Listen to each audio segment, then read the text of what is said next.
Well, thank you for the warm introduction. Good afternoon, ladies and gentlemen. Can I start by acknowledging that we're on the lands of the Kaurna people, and I'd like to pay my respect to their elders past, present and emerging, as I'm sure has already been acknowledged throughout the day.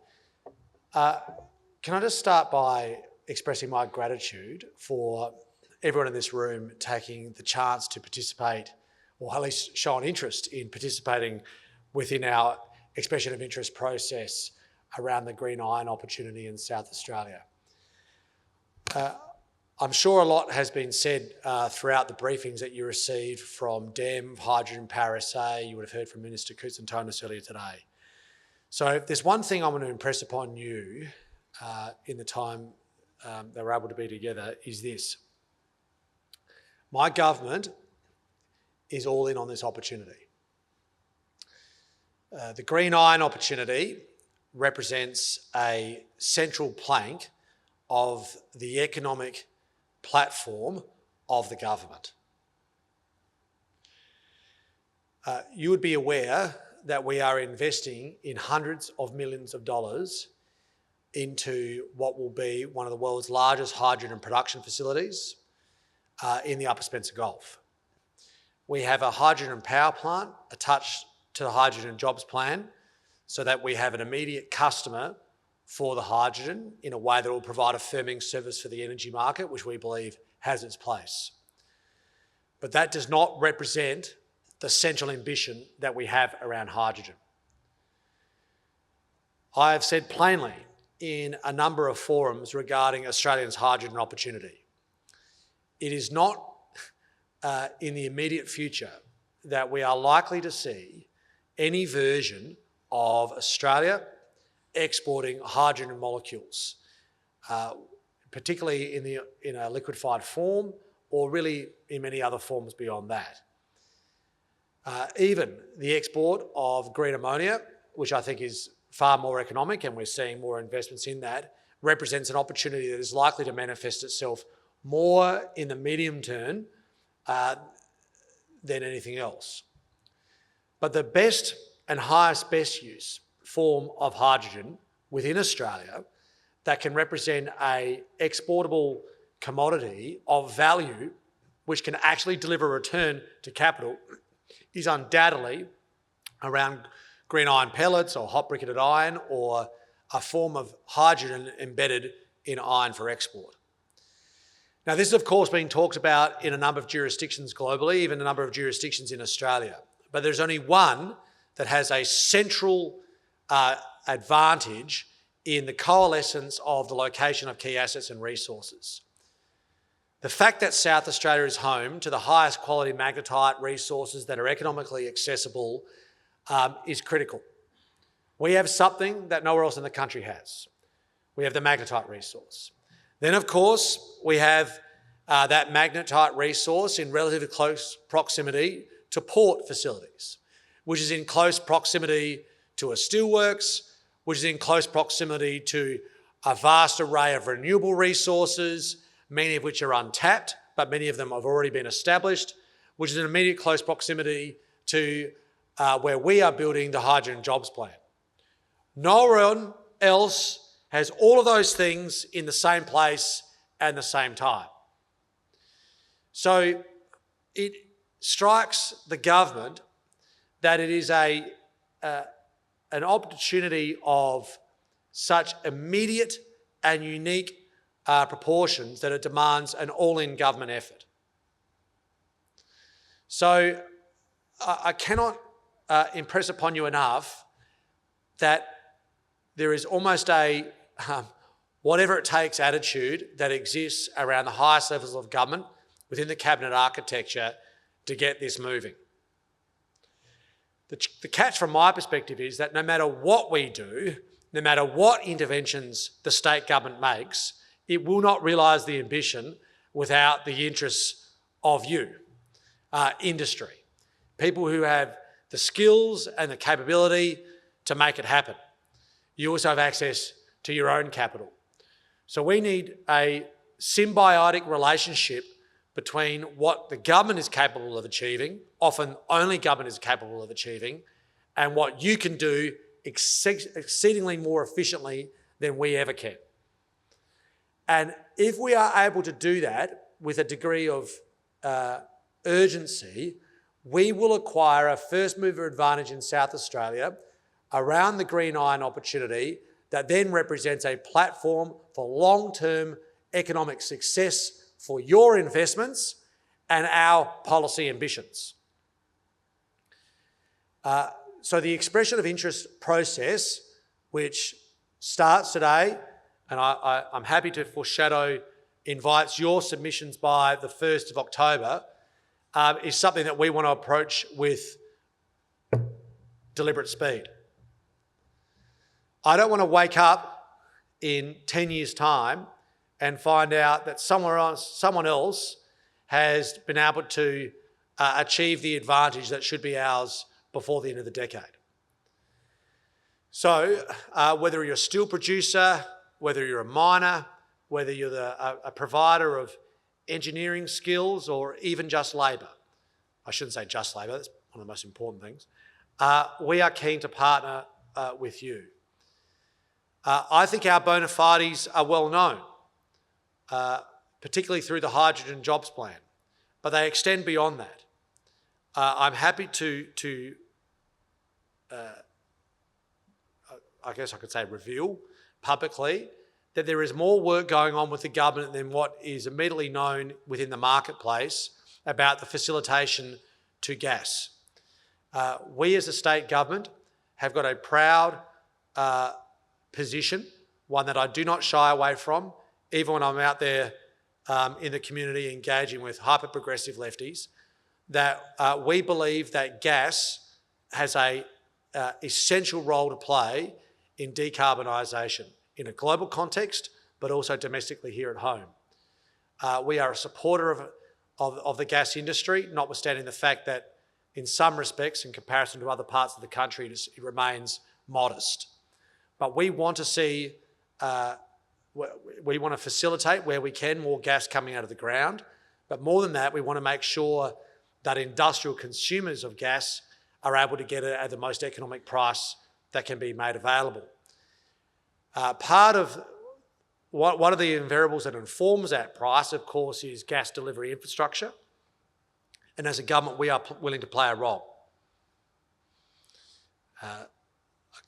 Without compromising the government's negotiating position, what I would say is we're willing to put our hands in our pocket to facilitate gas in a greater volume, getting to where it needs to be in the Upper Spencer Gulf to realise our hopes of seeing a DRI plant or another form of gas consumption being used in the area consistent with the green iron opportunity. Green iron, in its first instance, we appreciate will necessitate the consumption of gas in advance of getting the hydrogen price at an economic value or a higher market-driven premium for green iron. But gas and hydrogen have a role to play, and we are willing to facilitate that. That is to say, we are willing to use the government's balance sheet to get that moving.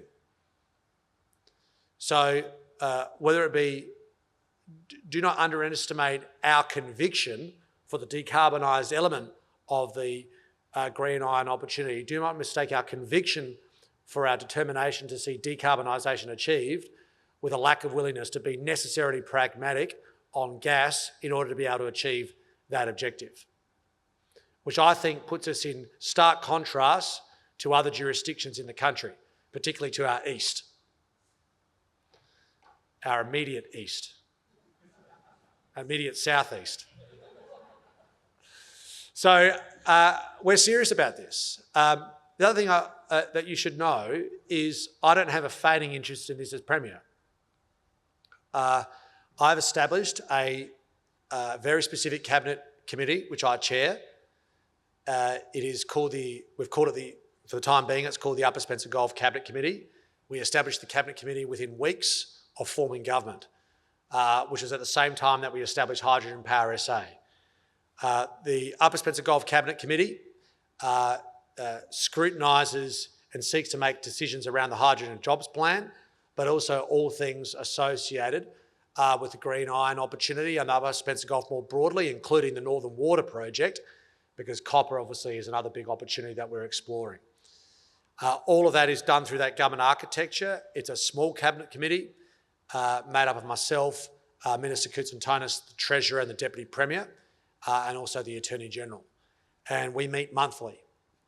And beyond that important apparatus, on a pretty frequent basis, I'm hassling people like Paul Hathersay and Sam Crafter.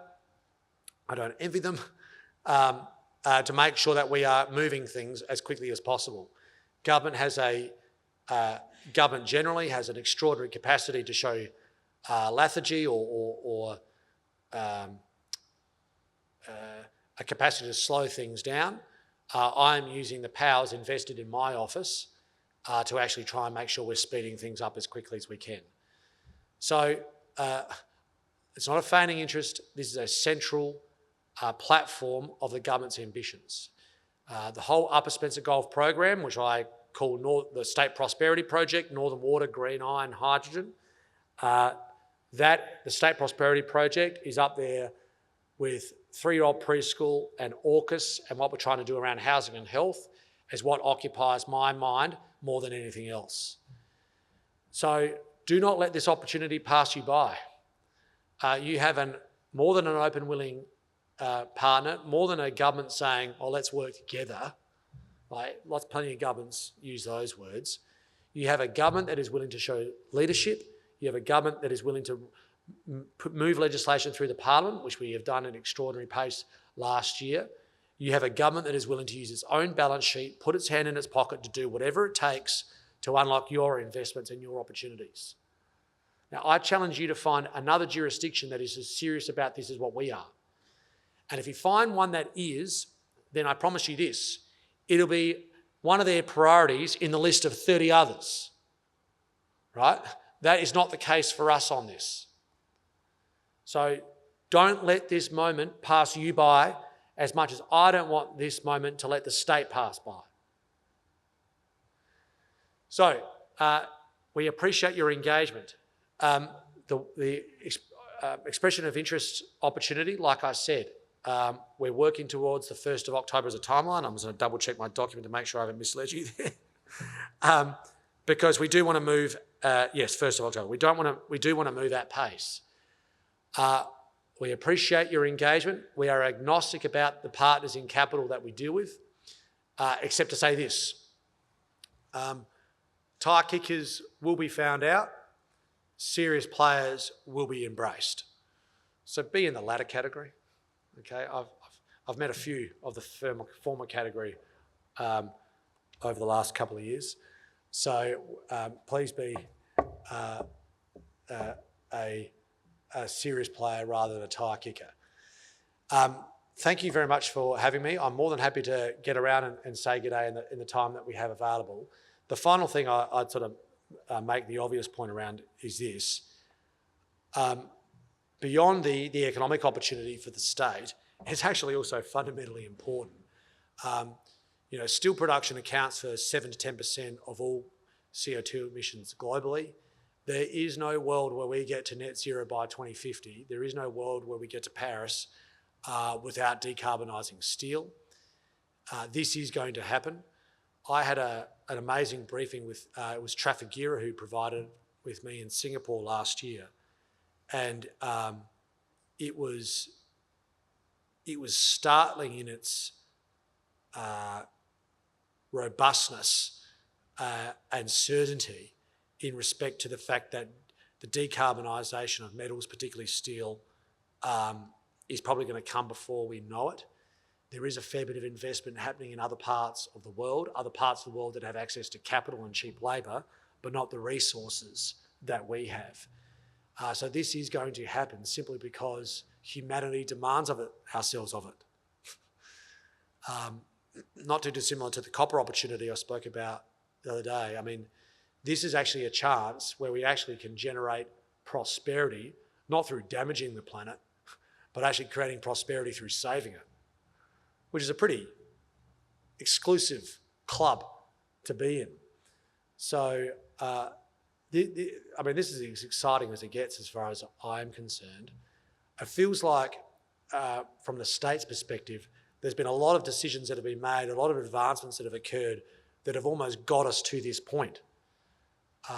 Finally, from the South Australia's perspective, and forgive me for those that are from interstate, in a parochial sense, finally, we've got what others don't have. We missed out on the gold rush in the 1800s. We missed out on the explosion in growth on the back of hydrocarbons in coal and natural gas in New South Wales and Queensland throughout the 20th century. Western Australia, who are sort of sitting back and just sort of reaping the benefits of, low value, low complexity, mass volume hematite exports. They're enjoying their time in the sun, and good luck to them. And good luck to them. I don't mind saying that I'm not too sure how much depth there is to the Western Australian government's balance sheet beyond iron ore. We don't have that dependency. We've never had that moment of extraordinary prosperity on the back of any natural resources we've got at our disposal. Finally, we've now got our chance.